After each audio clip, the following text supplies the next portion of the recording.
May 13th, 2023.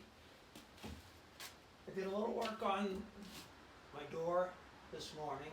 Not much, but there was a chunk of wood missing from down on the bottom here. So I cut out a little rectangle. It was just about 1.5-ish square by 1/2 inch. I glued it. I also screwed it with some number 6 1-inch long wood screws that I countersank into the bottom, and then I put some more of this wood Bondo filler on just a minute ago. So this filler is still drying.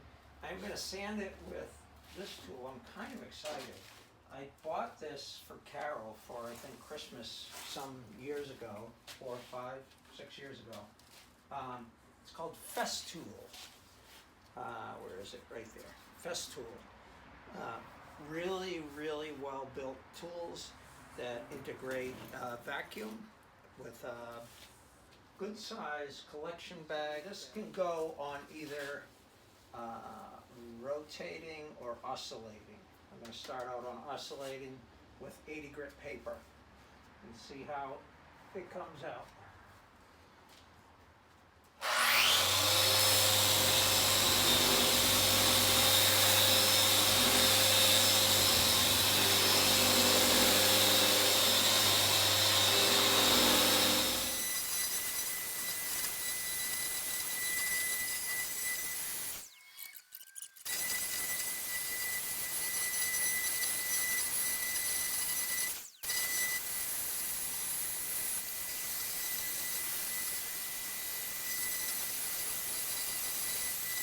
So I'm not very familiar with this product. In fact, not at all. This was the first time I ever used it.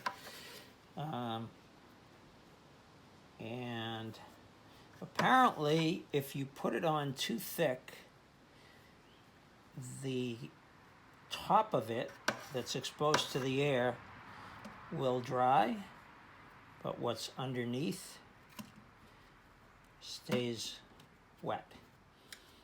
That's what I'm discovering, I think.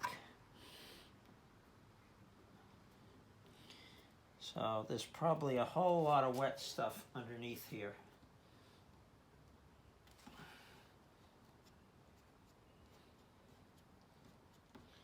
I wonder if I poke some little holes in it. I could try that.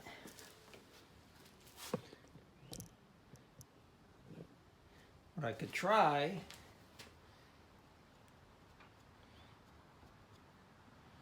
is poking a series of holes in it with the screwdriver to allow air in instead of having to scrape it all off. Of course, then I'll have to fill in these holes, but right now it appears that this is not going to dry without exposure to air. It's some kind of a solvent based. I don't know exactly what, but you can tell by the smell of it.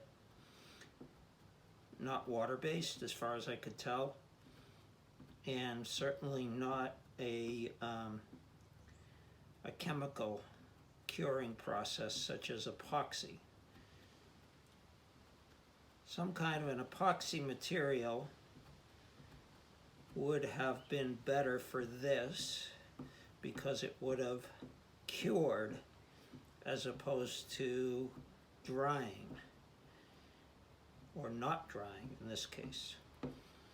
Chemical curing doesn't care how thick it is, because it's going to cure by the chemical process, like epoxy.